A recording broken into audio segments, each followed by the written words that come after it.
Ang sinasabi nyo pa, hindi kasi naiintindihan ng mga bata yung batas.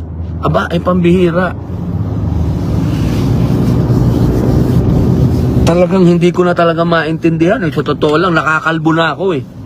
Sa kakaganon ng buhok ko dahil hindi ko naiintindihan ang punto ninyo. Kayong mga eksperto na sinasabi ninyo, hindi ko kayo naiintindihan na. Malinaw na nga eh, na hindi maganda yung epekto nito eh, sa mga bata eh. Alam niyo ba yung mga bata, meron na sa wallet nila o sa bulsa nila, nandun na yung mga birth certificate nila. At kapag nakagawa sila ng mas, pinakikita na nila yon na hindi sila pwede ikulong. Nananawagan ako kay Senator Kiko, no? Kasi alam nyo, ipinagkampanya ko po si Senator Kiko noon. Kasalanan mo pala yan eh. Makakalanan mo pala yan eh. Medyo. Pero pinapaalala ko to kay Sharon na at sinabi ko ito na ikinampanya ko siya. Ikinakampanya ko si Senator Kiko noon dahil naniniwala ako kay Sharon. Pero Sharon, naniniwala. Ngayon, nananawagan ako sa'yo na parang hindi na yata ako naniniwala. Parang binabawi ko na po yun. Kasi A'udhu billahi minasyaitanir rajim. Bismillahirrahmanirrahim. Alhamdulillah rabbil alamin. Bismillahi wa salatu wa salamu ala rasulillahi. Alhamdulillah, kami po ay nakabalik na ng Matiwasay, galing po ng Tacloban. Kasama po natin ng aking sister.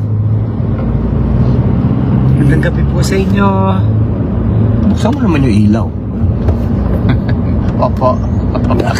Nasa labas. Umati ka naman. Magandang gabi ho sa inyo lahat.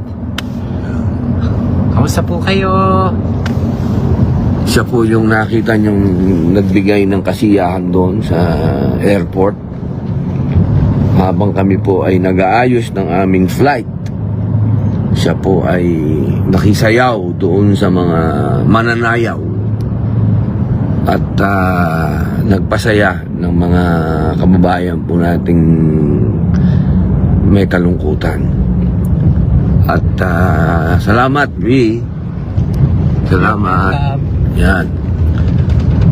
Ako po ay nag-live dahil napakadami pong mga usap-usapan na nakakasakit ng loob ng mga magulang na pinuntahan po namin doon sa Tacloban.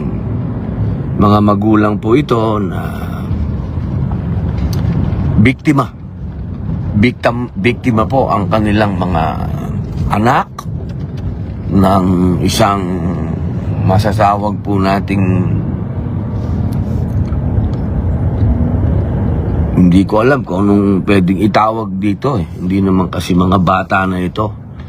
Yung kanilang gawa eh hindi na gawain ng bata yon. Nagdadalamhati po ang mga magulang na ito sapagkat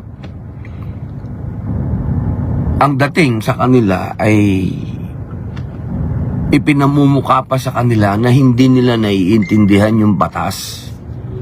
Yaang Juvenile Justice and Welfare Law na kailangan pang ipaliwanag sa kanila dahil hindi daw nila naiintindihan yung batas. Kaya sila ay nagdadalamhati at humihingi ng hustisya. Gusto ko lamang pong ipaalam sa ating mga kababayan na batid po ng mga magulang yung batas na yan. Hindi po sila nagdadalamhati ng walang pagkakaintindi dun sa batas. Malinaw po sa kanila. Hindi po kailangang ulit-ulitin sa kanila na hindi nila naiintindihan yung batas. Kaya po sila ay nagdadalamhati. Naintindihan po nila malinaw po na yung mga salarin ay may edad ng 15 at yung isa ay 14. Malinaw po sa batas yon na 15 pababa ay walang criminal liability. Malinaw po yun. At 15 pataas naman, yun po ay pagdidesisyonan pa ng prosecution kung merong discernment. Ibig sabihin, kailangan pang patunayan kung alam nila yung ginawa nila para sila po ay managot. Naiintindihan po yun ng mga magulang, ng mga bata. Ang ikinasasakit po ng loob nila, yung kanilang mga anak, meron po dyan yung masakit dahil napakabuting mga bata. May tinamaan ng bala sa tagiliran na tumagos sa puso. Merong tagus-tagusan na tumama sa puso. Meron ding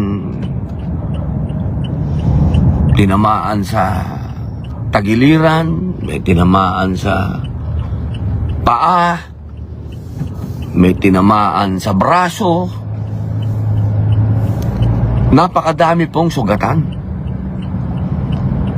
Hindi ko po alam kung ano yung sinasabi ng mga eksperto na hindi naiintindihan ng mga magulang yung batas. Malinaw Ito po, ang sabi, higit sa 15 taon, ngunit mababa sa 18 taong gulang. Ang mga bata sa edad na ito ay ipinalalagay na walang pananagutang kriminal. Gayunpaman, kung mapatunayan ng prosecution na ang bata ay kumilos ng may discernment, ito po yung alam na niya yung ginagawa niya, maaari siyang managot sa batas at isailalim sa kasalukuyang proseso ng hukuman. Yan po yung 15 pataas. Yung pong 15 pababa ay wala po talagang criminal liability. Ito po yung kinasasama ng loob ng mga magulang. Bakit ang pinapaboran ay yung mga, hindi ko talagang matawag hindi ko maatim na matawag tong mga batang ito Nasasabihin mong bata, makakapag-isip ka, nang galing kami doon sa paaralan kung paano nila pinlano, kung paano, ang hirap po ipaliwanag Alam nyo, sa totoo lang, hindi yung gagawain ng isang bata yung makapagplano ka ng ganun, kung saan ka papasok, kung kailan mo isusuot. Nagpalit pa ng damit, nagpalit ng, hindi ko talaga matanggap po Nagtakip ng muka, nagsuot ng sombrero, kung saan yung papuputukan, kung paano siya papasok, kung kailan siya umi-strategy pa, pumutok sa pintuan, dahil nakasara yung pintuan, umikot, pumunta sa bintana, pinutokan na naman niya yung nandun sa loob. Hindi ho gagawin ng bata yun, yung ganong klase. Kung paano siya tatakas. Hindi ko maatim na meron tayong mga tinatawag na profesional na sinasabi ng mga eksperto na ituturing yung mga bata itong mga ito. Kailangan yung pag-isipan yung mga pinaglalaban ninyo. Kailangan yung pag-isipang mabuti, pag-aralang mabuti yung mga ipinaglalaban nyo. Hindi ko naman sinasabi na puro kulong Hindi naman yun Hustisya ang sinasabi ko. At magkaroon ng tinatawag na deterrent, pagpipigil. Kailangan tayo magkaroon ng batas na itong batas na ito ay maamendahan natin at ibaba natin Yang 15 pababa na yan, dapat yan, kung gusto ninyo sana, ako talaga 10 years old Pero para lang matuloy ito, pwede na sa 12 dahil yun ang gusto ng Pangulo. Huwag na natin kontrahin to. Kailangan, sinasabi nyo pa, hindi kasi naiintindihan ng mga bata yung batas. Aba, ay pambihira. Talagang hindi ko na talaga maintindihan. Sa totoo lang, nakakalbo na ako Sa kakaganon ng buhok ko dahil hindi ko naiintindihan ang punto ninyo. Kayong mga eksperto na sinasabi ninyo, hindi ko kayo naiintindihan na. Malinaw na nga na hindi maganda yung epekto nito sa mga bata Alam niyo ba yung mga bata meron na sa wallet nila o sa bulsa nila nandun na yung mga birth certificate nila at kapag nakagawa sila ng pinakikita na nila yon na hindi sila pwede ikulong. Pambihira. Kaya kabaliktaran. Si Bibi muna magsalita kasi high blood na ako Ikaw na nga muna. Dugtungan ko lang kasi kausap namin si Mayor Romualdez kanina. Tapos kabaliktaran yung sinasabi. Kabaliktaran po yung sinasabi kasi nung may mga ibang senador na kasi kasama ako nagpunta doon. So nakita ko yung mga bata na nagsasuffer, yung mga magulang na nawala ng mga anak. So ako naman naandun lang sa paano ba natin to mabibigyan ng hustisya, syempre. So nung nakausap po namin si Mayor Martin Alfred, kinukwento po niya na actually ang mga bata na mga involved dito hindi nila naiintindihan ng batas. Actually dahil sa social media alam na nila yung batas na they are not accountable to anything that they would do if they are under 15. At obviously At nagpapalitan sila ng message. Alam nila na hindi sila mapaparusahan. So malakas po ang loob nila na gumawa ng mga bagay na hindi nga lang petty ito. Sana kung petty lang okay lang, mapapalagpas mo at talagang dapat dalhin sa delinquency, juvenile, mga ganyan. But the thing is, buhay na yung pinag-uusapan. Mass shooting Mass shooting. At mass shooting hindi ito murder lang. At nakita mo naman, hindi ito random. May mga tinatarget siya. Yun yung pinag-uusapan namin kasi nagpunta kami dun sa school, kinukwento sa amin ng mga teachers dun kung ano actual na nangyari. And it's turning out na it's kind of planned. It's not random. It's not like, nawala sa isip yung bata, naguluhan, na confused and then started shooting. Hindi po Sa kwento ng mga teachers, it was kind of planned and parang meron siyang target. Hindi natin alam ang motibo niya unless talagang imbestigahan ito. Pero definitely meron po siyang target kasi talagang namaril siya dun sa classroom niya. Mga kaklase niya yung mainly binaril po niya At ang mga casualty ay nanggaling dun sa mismong classroom niya. Mga kaklase niya yung mga binaril niya. So parang ako nandun lang ako sa sabi ko nga kay Robin kanina, sana maintindihan ng mga senador at I'm actually parang nananawagan ako kay Senator Kiko kasi alam nyo ipinagkampanya ko po si Senator Kiko noon. Kasalanan mo pala yan medyo, pero pinapaalala ko to kay Sharon na at sinabi ko ito na ikinampanya ko siya. Kinakampanya ko si Senator Kiko noon dahil naniniwala ako kay Sharon. Pero Sharon, naniniwala. Ngayon, nananawagan ako sa iyo na parang hindi na yata ako naniniwala. Parang binabawi ko na po yun. Kasi ang sinasabi lang po kasi ni Robin, hindi ko po ito kinakampihan si Robin dahil kapatid ko. Pero naniniwala ako sa paninindigan niya pagdating dito. Unang-una kami po ay pinalaki ng mga magulang namin sa disiplina. My dad and my mom didn't spare the rod para po disiplinahin kaming lahat. At lumaki po kami may takot sa Diyos, may takot sa magulang, may takot sa authorities, may takot sa mga teachers, sa principal, sa lahat po, So lumaki po kami dyan. So naniniwala ako, yung sinasabi po ni Robin, hindi po ito para parusahan yung mga bata. Ang sinasabi po niya is pagkaroon ng deterrent, magkaroon ng kinatatakutan ang mga bata. So sinusulong po niya itong mga panukala na ito hindi para ikulong ang lahat ng mga 10 years old. Hindi po 'yon. Ang talagang pinanggagalingan lang po nun may katakutan ang mga batang ito. Para, in fact, it's a protection. Hindi po ito para itiin ng mga bata. It's actually a protection. At ang pinupunto ko nga po doon, even ang hindi ko po ginagamit ang Diyos, pero ang totoo po niyan, kaya tayo binigyan ng 10 commandments ng Panginoon, it's not to punish us or to condemn us, but actually to protect us from sin. Kahit po ang Biblia, yan ang pinaninindigan.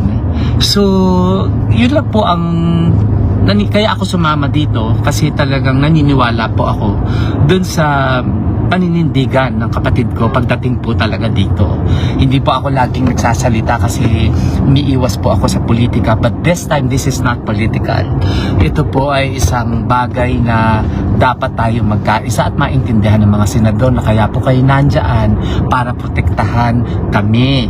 Kaya kayo gumagawa ng batas para protektahan hindi lang ang mga bata kundi ang mga magulang din. Bigyan kami ng magandang batas para ang peace and order ay manatili dito po kasi madalas na rin po ito sabihin ni Robin na a society with no peace and order wala pong patutunguhan, babagsak po tayong lahat pare-pareho. So naniniwala ako na I think pag-isipan mabuti, nananawagan din ako kay Senator Risa Hontiveros na sana naman hindi lang puro yung side ninyo ang pakinggan ninyo, tignan din niyo yung side why we are pushing for this, why my brother is pushing for this. It's not, hindi po ito politika, hindi ito para mag-grandstand, but it's really a valid and meron pong cause sa Amerika, nandun po ako nakatira, ang mga mass shooting is not unusual anymore. It's all, at ganito rin kasi ang pinagtatalunan doon, wala ding sense of responsibility ang mga bata. Meron po kasi talagang dapat accountability. Sabi ko nga po lumaki kami ng pinapalo ng mga magulang, dinidisiplina. Hindi po, my dad and my mom didn't spare us the rod. Yun po ang namin, at lumaki kami may takot. Lumaki kaming sumusunod sa batas.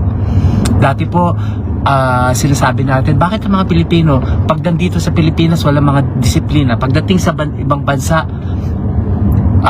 matitino, madisiplina. Isa lang ho ang dahilan nun, kasi may batas na sinusunod. Sa Amerika, bakit ang traffic, sumusunod kami sa traffic kasi malaki ho ang binabayaran namin kapag nahuli kami ng pulis. So may accountability, pero pag walang batas, kanya-kanyang lakad ulit po yan. Traffic pa lang po yan, di po ba?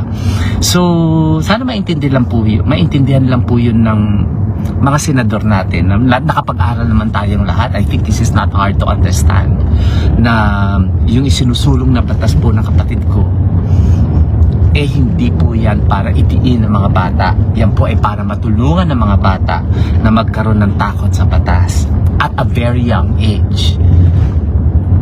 Yun po ang reality. Maybe in the 60s, 70s, 15-year-old is considered a minor.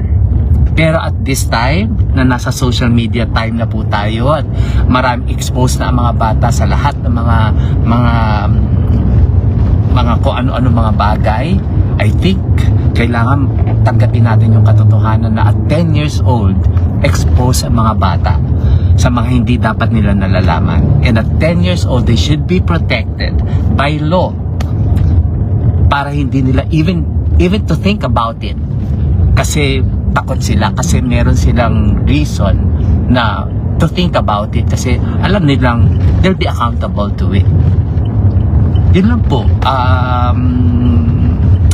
Sana matulungan nyo rin po kayo din po kasi tayo mga mamamayan, makakatulong din po kay Robin kapag susuportahan po natin siya sa mga ganitong mga ina-advocate niya. Robin is actually just advocating for the children. Hindi po ito para ulit-ulit po ako dun kasi yun lang po kasi talaga ang totoo. Hindi po ito para pahirapan ng mga bata, kundi just really to advocate for the children, to protect them from even being influenced by people who has no conscience, na bata ang pinupuntirya para isulong yung mga masasama nilang mga iniisip. Ang isa po pong magandang example pa na punto na ibinigay sa amin ng isang magulang na namatayan po sa doon dito sa Tacloban is yung punto na naniniwala sila na yung mga mastermind po nito mga to, ang tinatarget nila yung mga bata na madaling maimpluwensyahan at yung mga batang naniniwala na they will not be accountable to whatever they do because they are minor. Pero once po na mapaano natin yan, mapaintindi natin sa mga bata na, oh no, you're 14, you're still accountable. Tignan po natin kung hindi mapaisip yan mga yan. Kasi maski po ako, kung sabihin sa akin na I'll not be accountable to anything, di ba sa loob ko to do anything? Sa simpleng bagay, sa Singapore po, bawal mag-chew ng gum, ikinukulong. O di hindi sila lahat nag-chew ng gum. Dahil ikukulong. Pero kung sinabi ni Lee Kuan Yew na, ay, di, papaluin lang namin kayo pag nag-chew kayo ng gum, eh, marami pa rin gagawa po nun, di po ba? It's simple logic. It's simple logic. It's just common sense. And again, I'm appealing to Senator Kiko at kay Senator Risa Hontiveros, please, let's put common sense to all of this kasi meron po mga gulang na namatayan at may mga magulang na nandun po ngayon sa ospital. Umiiyak sa amin kanina kasi nahihirapan silang makita yung mga anak nila na may mga sugat. Meron po kami nakita doon na binaril dito, lumabas dito, magang-maga ang muka. Masakit pong makita lahat yon. Sana itong sila Senator Kiko at sila Senator Hontiveros, sana po magpunta sila doon sa mga napatayan. Kausapin po sana nila yung mga magulang ng one-on-one, walang kasamang media, para maintindihan nila kung anong klaseng sakit yung naramdaman po ng mga magulang na ito. And maybe magkaroon sila ng bagong pananaw at maybe maliwanagan sila na hindi naman talaga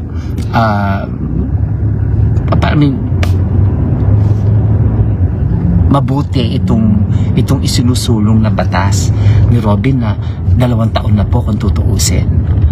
At saksi po ako sa lahat ng mga pinuntahan namin kanina. Yun po ang hinihiling ng mga magulang na sana Justice. Yung justice, hindi. Tsaka sana ma-approve na yung batas na isinusulong ni Robin. So, yun po sila mismo ang nagre-request noon. So, if that is not enough proof or enough reason for us sa mga senador na kumukontra, hindi ko po alam kung ano pa yung hinihintay ninyo. Ngayon, kung ano pa rin kayo, di maghihintay pa po tayo ng next pa at mga susunod pa bago mapaisip na talagang dapat meron tayong gawin na mas drastic para maintindihan ng mga kabataan kung ano ang tama at mali. So yun lang po. So maraming salamat po sa pagsuporta ninyo kay Robin, and let's all pray for the peace and security ng bayan po natin, no? Yun lang po. Maraming salamat, B, sa pagpapaliwanag dahil ako'y kinakain ng high blood. Sana po ay mas naintindihan nyo si Bibi sa kanyang paliwanag dahil ako hindi ko po talaga makakuha pa magpaliwanag at high blood po ako. Maraming salamat po sa lahat ng nakinig. Mabuhay po.